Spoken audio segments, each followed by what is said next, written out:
lafiya ta iyalina.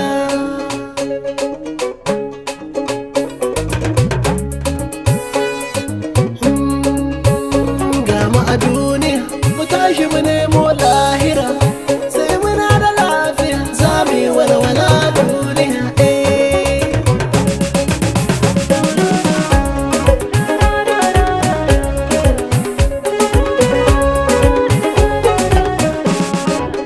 Labaran duniya akan harkokin ɗan adam, mu nazarta fa 'yan uwa mu san 'yancin mu a duniya.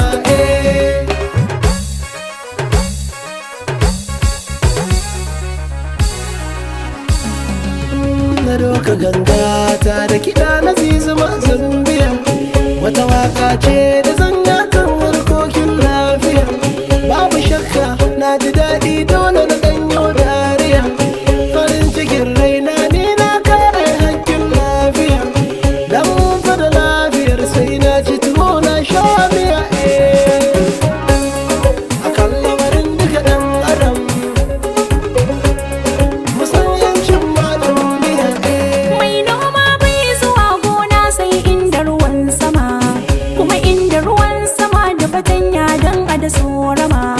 Komai zakin saka fata zarce na ruwan zuma. Ina maso ruwa ya bini wata hicen bakin korama, aka mai san walwala tilas fai nemo lafiya.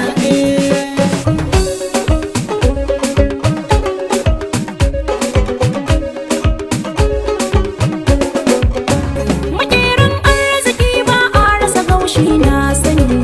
Haka mai gangar jami baya yin danda na sani, mai sakar auduga shi ne masanin darajar rini.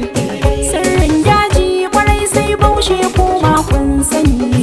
Haka mai shan magani tabbas zai zauna lafiya.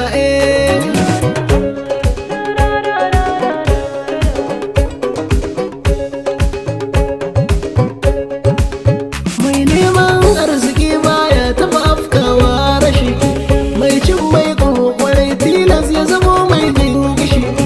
A fagen haƙuri da moshi ne ba a iya cin mashi. Wani in ya mallaka ya zam tilas wani ya yi rashi. Burin duka ɗan adam ya zamo mai koshin lafiya. Jita-jita farfaganda suke sanya marar gada, tazara ta iyali malam kai ma sai in ka gwada. Garin tsoron gwaji sai gashi biri ya hau gada, a tsarin tazara ta iyali na yi na gwada. Na ce maza sai mu ankara musan menene lafiya.